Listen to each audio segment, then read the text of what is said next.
hearty welcome to Grandma's Wealth Wisdom with your hospitable hosts, Brandon and Amanda Neely. This is the only podcast for strategies to grow your wealth simply and sustainably, like Grandma used to.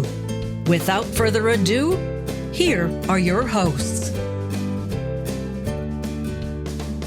Hi, I'm Amanda, and welcome to Grandma's Wealth Wisdom, where we help you break through to a smart, stable financial future with the tried and true wisdom that Grandma used. Hey, and I'm Brandon. Welcome to a new decade. We are now officially in 2020. This is like crazy. We're now in we're in a new decade. This is, I don't know, it's just mind-blowing. This is episode 45, and of course, as you can tell, we're hitting the airwaves on January 3rd of 2020. And we're kicking off this year with an episode about one of Grandma's favorite things to talk about, debt. Or maybe I should say this year and this decade, and maybe thinking differently about how we think about debt. Why are we talking about debt now anyway? We just went through the Christmas season and all that. And here's a reason. Because a lot of people are facing the music and deciding to deal with debt now that Christmas is over, whether it be from the holidays that we just went through or from many years past, from the college to cars to old bad decisions that we made financially. I want you to put that in the past, put that into last decade, and now think in a new way about how to deal with debt. Now, debt might be the true ghost of Christmas past. Debt might be that scary ghost of Christmas past, and I want you to leave that there in the past. Now, we've talked about debt before on this podcast. We encourage you to go back and listen to episode 35, where we interviewed Tim Austin, and he talked about the 8 lessons from Grandma's generation. That was part 2 of our interview with him. So look for the one titled 8 Lessons from Grandma's Generation, episode 35, that aired in August 2019. And one of the lessons that he shared from these 8 lessons from Grandma's generation, the greatest generation, is this, quote, use debt wisely. He didn't say get out of debt. He didn't say debt is the enemy. He said use debt wisely. So today we're really going to dig into this question. What does use debt wisely mean exactly? So lots of people have lots of different opinions about debt. And you might even have a picture of them when I share this little sentence. So some people won't ever be in debt, not even to themselves. Debt in itself is bad. So there's those people that just, no debt, no whatsoever, and not even to themselves. They just That's their stance. Now, some people see leveraging debt as the only way you'll ever be wealthy. Some people see leveraging debt as the only way you'll ever be wealthy. And there's all kinds of variations in between. So how would Grandma use debt wisely? We're going to get there, but first, let's ask some of her priorities or our priorities. Right. So Grandma wants you to get back to your own priorities and what's important to you. We'll talk about this many times in this episode, that blanket statements are not true financial wisdom, right? You want to take things and apply them to yourself. So we're going to help you ask some questions to decide what's most important for you, and then you can help think about how you would move forward. So let's say you've decided you want to get out of debt. That is a priority. You're listening to an episode, How to Get Out of Debt and Stay There. So we're going to assume that that's true, that you want to get out of debt. The first question starts by asking you what's most important to you. A, to pay off your debt as quickly as you can, or B, to adopt a financial strategy that maybe pays off your debt a little more slowly because the strategy helps make sure you won't go back into debt later. Would you rather A, get out of debt as quickly as possible, or B, go more slowly, but never go back into debt again? And you kind of do have to make a choice. Which one is more important? Yeah. So I was working with a client. This was about 9 months ago or so. And she was telling me how she was actually on the Dave Ramsey show screaming, "I'm debt free." Like you got to do it like this. I'm debt free. Like that. There you go. She yelled, "I'm debt free." And then later, she ended up back into debt because of college and some emergencies and some other things that happened, that she was back in debt. And then talking with me, trying to figure out a strategy. So she was actually on the show and went back into figuring out, how do I deal with this debt? Right. And it is exciting to pay off debt. There's, this human, emotional, psychological response when you're being super serious and throwing lots of money at your debt each month, and you're seeing that balance dwindle and the interest charges get lower and lower. It's fun. It can be a game. You can really get into it and lose yourself in that process in a really cool, fun way. And that taps into part of like who we are as human beings for a lot of people. And it's kind of like you're in a tunnel and you see this light at the end of the tunnel, this debt-free light, and you can feel the high as the train that you're on goes faster and faster toward that light, because the more your debt goes down, the more money you put toward it goes to the principal, and you're getting faster and faster toward the end of that tunnel. And that's super exciting. You're like, I can almost see the light of day. Yeah, I feel like I want to be on that train. Sounds exciting. Right.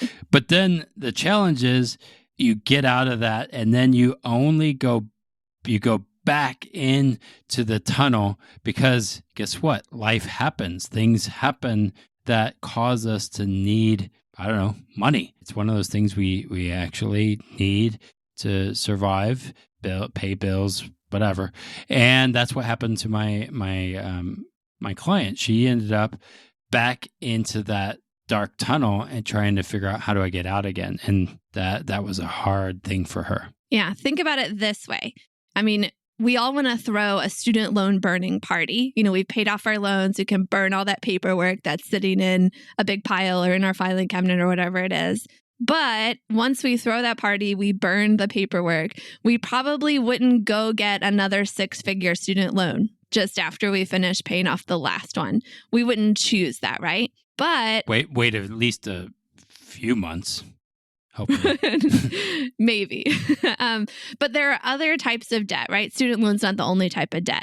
Car loans are a big one that people cycle through. Lots of people pay off their car loan and end up needing a new car before they saved up enough to buy the next one. Or they need a new car before they've even paid off their last car loan. And so they're constantly always in debt on their cars. And they just go from one car loan to the next car loan.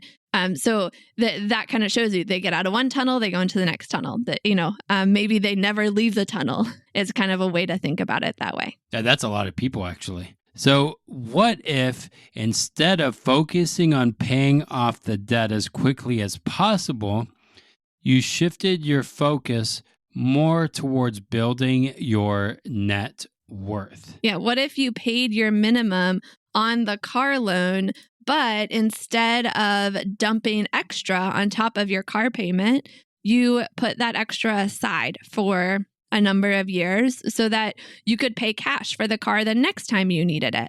And then you saved up for the next car, and you kept saving for your cars rather than paying back loans on your cars. Or what if you paid the minimums on your student loans and then set aside anything extra to build a nest egg for emergencies? These kind of what if questions, we're going to get to some practical examples.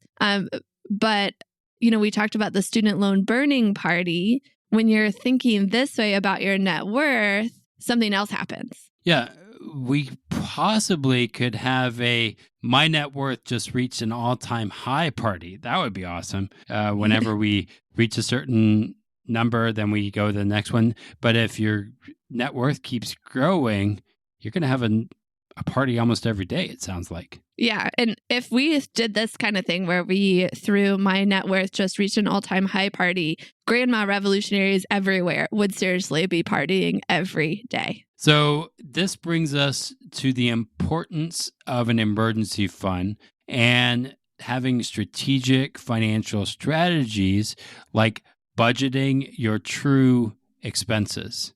Yeah, so this is where we get to the practical examples. So both of these examples are going to use Joe and Alex. Grandma always said, eat your vegetables. She loved making home-cooked meals with healthy food and from-scratch desserts. Would you create a diet of fast food or cookie-cutter financial products that made you fat and bloated with fees? Or would you like wholesome, time-honored wealth strategies served with balance and trust? Get started with your healthy money planning by downloading Wholesome Wealth Recipes. Your Moolah cookbook is waiting for you at grandmaswealth.com. Joe and Alex are very much the same. Joe and Alex both have $10,000 in debt. Also, Joe and Alex are going to have a family emergency in 6 months, but of course, they don't know it yet. We know it because we're telling the story, but it's happening. And they each have an extra $400 per month. Yeah, I have a question just before that. Yeah.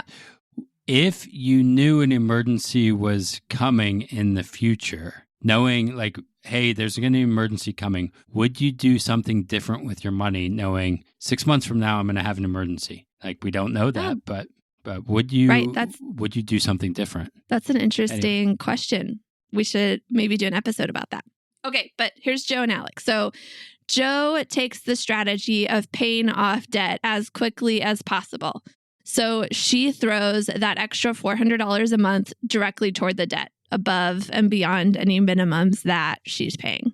Alex decides to set the $400 per month into an account that will grow his money by more the loan interest on the student loans. And he continues just paying his minimums and he puts the $400 aside.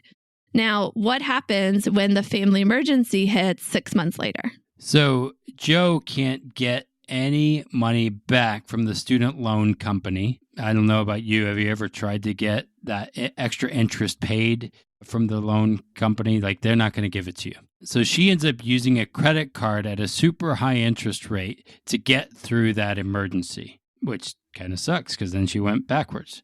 Alex has been setting aside $400 a month for 6 months. So he has $2,400 plus interest to help weather that storm. So who ends up in a better position? We'll let you decide. Let's take another example, though. Let's say Joe watches her spending and makes sure every dollar not spent in a month is applied toward her debt. So, gets to the end of the month, there's a little bit left over. She just automatically transfers that to pay off a debt or go extra on the debt. And let's say Alex, on the other hand, takes what's left at the end of the month and leaves it to accumulate, sets it aside maybe in a savings account or a savings type vehicle, and just lets it accumulate. Now, what happens when the semi-annual car insurance payment comes, or the holidays come around, or it's time for new glasses, or, time to visit the dentist, or whatever it might be? So Joe has to scramble to come up with the funds and ends up carrying some credit card debt when the funds aren't available. So it's a cycle. Alex has the money just sitting in savings vehicle ready to be deployed. There's no going backwards for Alex. We'll let you decide which one is better again. And it will remind you here that each person's story is unique. You're not going to be exactly like Joe. You're not going to be exactly like Alex. You might not even be like the average American, or maybe you are. The average American has to send off over 30% of their income as debt repayments each month. It's like you get your paycheck and a third of it is gone to paying off debt. I mean, that's how the average American lives. And that doesn't leave a lot of room to build up an emergency fund or to embrace these true expenses. And that's, part of why people go further into debt rather than moving out of that tunnel. And of course, there are all kinds of factors to consider, like interest rates, how frequently the interest is compounding on your loans, what type of loans you have, and everyone's going to have a unique situation with those. So there are 3 common ways people consider paying off debt. Now, these are not blanket statements. Now, again, I want to say that again. These are not blanket statements. Even if you listen to financial podcasts or other things, all these ideas of blanket statements, and I don't know, it's not a blanket statement. You want to make sure whatever strategy you choose really does work for you, not just theoretically for somebody else or in general. Does this work for you? Yeah, so there's 3 different strategies that we're going to look into, and we're working on a calculator with our good friend Mark Willis, host of the Not Your Average Financial Podcast, to develop this calculator that's going to show you in real dollars what it would look like to pay off your debt using these 3 methods that are very common. So then you can choose which one works best for you in your particular situation. And maybe it could even be a combination of the 3. They can work really well in conjunction with each other, again, depending on what kinds of debt you have and how those work. So, Brandon, give us the first 2, and then I'll go into more depth about the third one. Cool. So the first one is the Snowball Method. This is popularized by Dave Ramsey, where you pay off your debts smallest to largest. You pay off your smallest debt first, and then roll what you're paying towards that debt to the next smallest debt, and then the next one, and the next one. So then it eventually is, again, the snowball method, it builds onto each other, and you have a bigger snowball at the end. The second one is the Avalanche method. Now, that's similar to the snowball method, but has you pay off your high interest first. Now, that might seem a little slower depending on what the interest rate is and how big of a loan that is. So the Avalanche method is paying off the high interest first and then rolling that over to the next highest and the next highest, and it goes faster from there. The third one, Amanda, is the Snowbank method, which has coined and been trademarked by Mark himself, that we're doing the calculator with, and it has 5 steps. We're going to go through these 5 steps, but also in the show notes, there will be an infographic that outlines these 5 steps. It's a pretty cool tool that Mark and his team put together. So here's the 5 steps of the Snowbank method. Step 1 is you pay your minimums on your debt. You got to pay your creditors what they tell you have to pay them. You just pay those minimums. In step 2, you start building wealth right away by putting extra money into your snowbank. So anything above and beyond your minimums, you are going to put into your snowbank. Now, what is a snowbank? A snowbank is a specially designed, high early cash value, dividend-paying whole life insurance policy, or what we like to call around here, grandma's strategy for short. You can grandma's strategy or your snowbank. And basically what's going to happen is that your wealth is going to start accumulating there in your snowbank. And then you get to step 3, where you use the wealth that's built up in your grandma's strategy, your snowbank, to pay off your debt using what's called a quote unquote policy loan. I'm doing air quotes there, policy loan. So now you've taken the wealth in your snowbank and you've paid off your loan. And so you are debt-free to outside creditors. But you have this policy loan. You've used some of your wealth. And that's where step 4 comes into play. This is going to sound too good to be true, but it's true. Your wealth, that cash that you use to pay off your loans, they continue to grow inside grandma's policy as if you never used it, as if you never touched it. And this is really the secret sauce. It's not so secret because grandmas, half of grandmas in the greatest generation used this strategy, right? So it's the secret sauce. It's not so secret. But this is why the snowbank method works so effectively, is because you don't lose a dime of the growth on your money, even while you've used it to pay off your debt. And it totally sounds too good to be true, but we have real life proof. I mean, literally, we used the snowbank method to pay off our student loans. and to get through some emergencies, and we haven't lost a dime. We've actually gotten a little more growth than we anticipated within our grandma strategy. And I think we're building and tracking our net worth as opposed to the other side of things. It's really fun to watch and have these net worth parties all the time, every day. We don't really have a net worth party, but it does make our budget meetings more fun. So, and then step 5 is you do have this policy loan, so you pay yourself back, and you can also start a second policy with the money that you are saving in your grandma strategy, in your snowbank for your future, all the different things that could be used for. Now, we're going to do a live show with Mark and the Not Your Average Financial podcast on February 1st. And we're going to debut this calculator. We're going to do some Q&A about the Snowbank method, and you can reserve your spot for this live show. You have to actually go reserve your spot, so you get the link for where to join us. And the website to do that is a bit.ly site. So it's bit.ly/live, LIVE, NYAFP for Not Your Average Financial Podcast. And we'll put that link in the show notes too, so you don't have to type all that in. So bit.ly/live, NYAFP. Now, again, this is going to be a super fun live show, so join us on that. And if you go to our show notes, you can find that link as well. Click on there. Now, one question we will most likely be exploring on the live show is a common one. And this question is there such a thing as good debt? Is there anything like good debt? Is it like business debt, mortgages? Is all debt bad? Is something that we want to explore. Yeah, I know Brandon really loves to talk about that question, but I'm not going to let him talk about it today. Join us for the live show, and we'll talk about it there. Or, of course, if you can't wait till February 1st, schedule on our calendars at grandmaswealthwisdom.com. But for today, we should totally wrap up.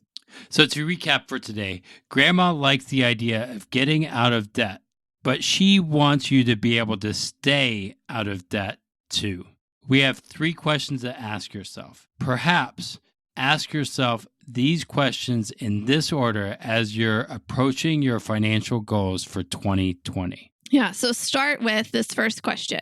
How much of an emergency fund do you need to withstand an emergency and not go into debt?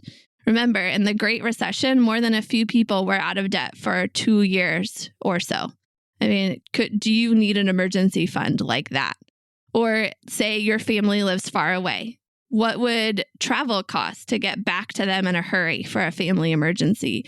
And you would be off work for a while. Like, how much do you need to help cover those things as well in that kind of case? So that's the first question. How much of an emergency fund do you need to withstand an emergency and not go into debt? And I would add that only you can answer that. So by figuring that out, only you can answer what that emergency fund would be. Now, the second one is, what would you need to do to embrace your true expenses so that an annual or semi-annual expense doesn't sneak up and surprise you?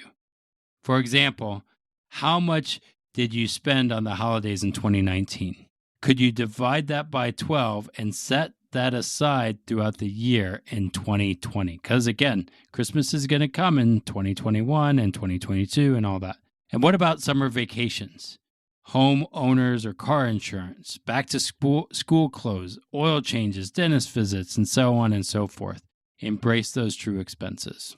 And most importantly, after you've decided how much of an emergency fund you want and need, and you've embraced those true expenses, now you're ready to ask the question, how much opportunity cost are you sacrificing each time you pay $1, even $1 above your loan minimums, rather than putting it toward a financial strategy that still allows you to pay off your debt without breaking the power of compound interest? You know, people talk about the opportunity cost of buying a latte or of, going out to dinner, that kind of thing. There's even a book called The Latte Factor, which is on my reading list. I think that's a powerful way to think about the world. But what about the opportunity cost of paying extra on your loans? How much more could that money have grown to if you were able to put it somewhere where you can still use it to pay off your debt, but you don't break the power of compound interest? That's a question that we explore a lot with people, and that is really the power behind the snowbank method. So we'd love to talk through those questions with you if you'd like. So again, everybody's different. So schedule a call with us at grandmaswealthwisdom.com. And don't forget to register for the live show with the Not Your Average Financial Podcast at bit.ly/live, LIVE, And be sure that you catch our next episode titled, What is an Independent Financial Future Anyway? If you want financial independence, the first step is getting clear and specific on what that means for you. So hit the subscribe button so you don't miss that episode about how to set your money goals. Until next time, keep building your wealth simply and sustainably so you can break through to a smart, stable financial future.